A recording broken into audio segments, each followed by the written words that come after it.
Vamos iniciar mais uma aula do Grupo Croton Educacional. Espero que vocês gostem da nossa aula de hoje. Nossa disciplina Projeto de Software, do curso Análise e Desenvolvimento de Sistemas no período noturno, na unidade 2, no encontro 6. Eu sou o professor Osmar Antônio. Meu e-mail é osmar.a.silva@anhanguera.com.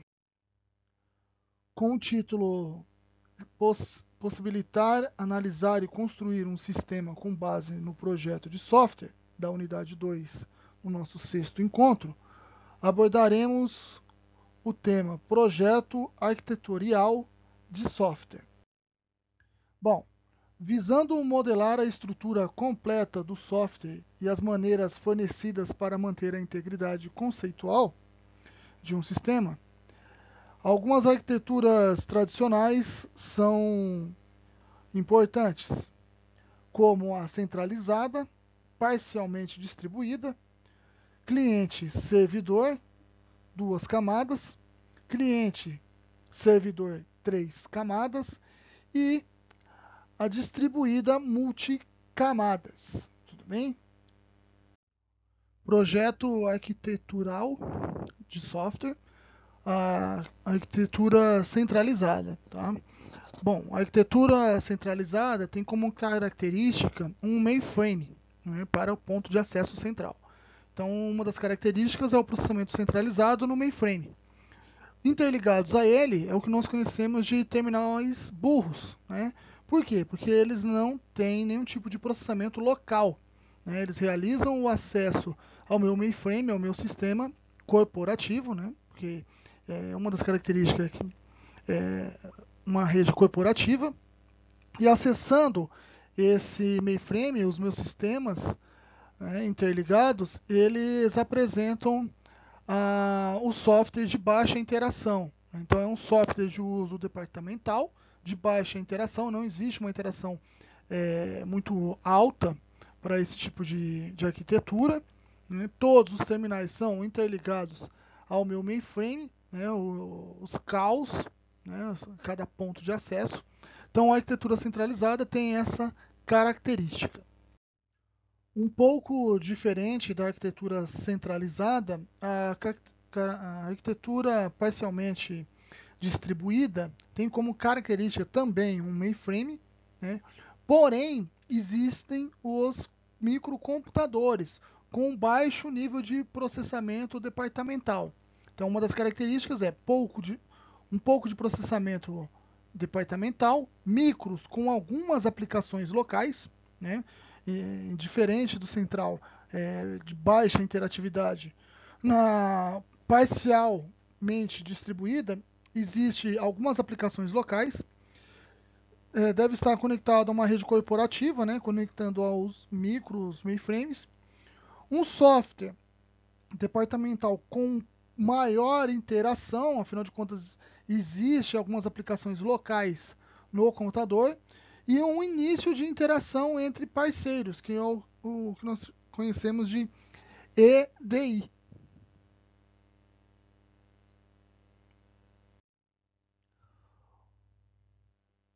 Projeto arquitetorial de software cliente-servidor, 2 camadas, tem como uma característica uma boa parte de processamento local. Tá? Então, boa parte desse processamento da minha rede, das minhas LANs, são realizados localmente, né? PC a PC. Tá?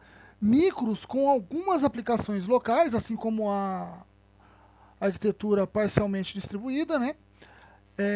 Eles estão conectados a redes LANs ou WANs, e existe a interação entre parceiros, cliente e servidor. Temos um outro processo, né, de projeto que é conhecido como cliente-servidor 3 camadas, onde está conectado os clientes side, a camada de rede e a rede server, né, onde temos lá as regras de negócio e o nosso banco de dados, né? as regras de negócio na camada 2, que é o servidor de aplicação. A camada 3, a base do meu banco de dados. E a camada 1, os clientes, né, os PCs. Então, algumas das características, né, são mais capacidade de processamento distribuído, porque ele vai realizar esse processamento de forma distribuída a alguns setores, algumas camadas, né, o servidor de aplicação, o servidor da base de banco de dados. Tem também como característica, né, esse projeto de arquitetura a internet e intranet como infraestrutura de rede, não pode ter esses dois processos, né, dentro do projeto. Dois níveis de servidores, né, os servidores de banco e de negócio, a internet de aplicação e os softwares que integram todo esse circuito, né, que é o que nós chamamos de ERP, um único banco de dados onde os servidores são conectados para fazer esse tipo de acesso. Por fim, temos o projeto de arquitetura distribuída multicamadas, né? Vocês vão percebendo que, de acordo com o passar das camadas, né, o circuito, né, essa arquitetura estrutural, ela vai se tornando um pouco mais complexa, né? Então, continuamos com o cliente, né, na camada 1, as regras de negócio entre os servidores na camada 2 e 1, que são os servidores de aplicação, e a base de dados, os servidores de banco de dados, na camada 3. Além disso, na minha camada de rede, se aplica outros servidores, né? Também servidores de aplicação e novos servidores de banco de dados. Então, temos aí como características, né, além da camada 2 e 3, temos novamente um conjunto com outros servidores. Tá? Algumas características a alta capacidade de processamento distribuído, afinal de contas temos novos servidores interligados à minha rede nesse processo. Tá? Temos também novos circuitos e bancos de dados conectados à minha rede. Né? A internet, intranet, extranet, VPNs como infraestrutura de rede. Então, vários outros serviços interligados nessa arquitetura distribuída, né, de multicamadas. A distribuição dos serviços em várias camadas de servidores de aplicação e banco de dados. A internet de aplicação de última geração. O CRM, né, que não é o código de registro de medicina, é o relacionamento com o cliente, né, CRM. E também temos o SCM, que são as cadeias de produção e distribuição integradas, né, além dos bancos de dados distribuídos. Dando continuidade na aula, vamos abordar agora o tema projeto procedimental. Tá ok? Bom, o projeto procedimental, uma das principais funções, né, suas finalidades, é detalhar o processamento de cada módulo. Né? O procedimento deve oferecer uma especificação precisa do processamento, inclusive a sequência de eventos, operações repetidas e etc. Né? Então, na aula anterior, nós falamos sobre módulos e classes. Né? Dentro desse projeto, ele irá detalhar dentro do módulo todos os eventos de uma maneira sequencial que irá ocorrer até ser finalizado aquele processo. Tá?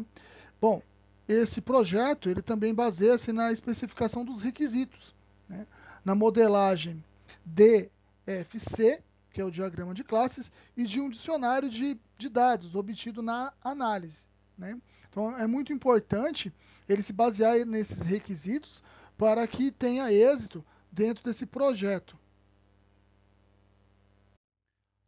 Para esse tipo de projeto, ele requer uma certa sequência. Né?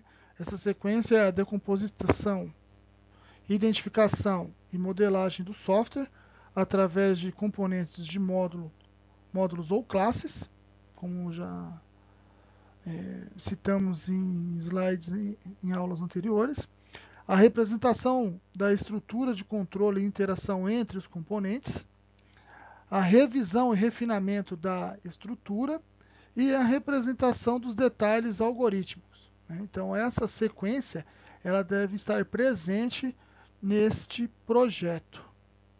Também podemos apontar como características importantes no projeto de software a coesão, acoplamento, independência entre os componentes e as técnicas de apresentação, como a PDL, que é o programa, a linguagem de programas de design, né, ou português estruturado, que provavelmente vocês têm essa ideia nas aulas de algoritmo, tá? As tabelas e árvores de decisão, fluxogramas, diagramas de quadros de Nazi e Reichmann e o diagrama de Chaplin. Então, esses tipos de diagrama fazem parte como de técnicas de apresentação para o desenvolvimento desse tipo de projeto. Fundamentos do projeto de software. Então, a relação entre os componentes, como relacionado no slide anterior, temos forte coesão e fraco acoplamento, sendo que a forte coesão encontra-se internamente nos módulos, tá? E o fraco acoplamento de uma forma externa. Então temos como exemplo aqui logo abaixo dois módulos e dentro dos módulos consta os nossos componentes, né? Componente 1 e componente 2 no módulo 1 e componente 1 e componente 2 no módulo 2. Cada com os módulos com suas finalidades, ao finalizar o seu processo, eles se interligam entre os componentes e, sucessivamente, esses módulos são interligados também, de forma que se execute todo o seu projeto de uma maneira coesa. Bom, finalizando aí a nossa aula de hoje, deixo para a realização da nossa aula uma pesquisa, né? Vocês terão que fazer uma pesquisa citando aí 5 etapas fundamentais para iniciar um projeto de software, tá? Essa pesquisa, esse trabalho, né? Ele deve ser concluído ou individualmente ou em até 3 alunos, como os trabalhos anteriores, né? Também temos um tempo aí estendido até o dia 4/4, sábado, tá? E deverá ser enviado pelo meu e-mail, osmar.a.silva@anhanguera.com. Tudo bem, pessoal? Eu espero que vocês tenham gostado da nossa aula de hoje. Aguardo vocês no próximo encontro. Muito obrigado e até a próxima.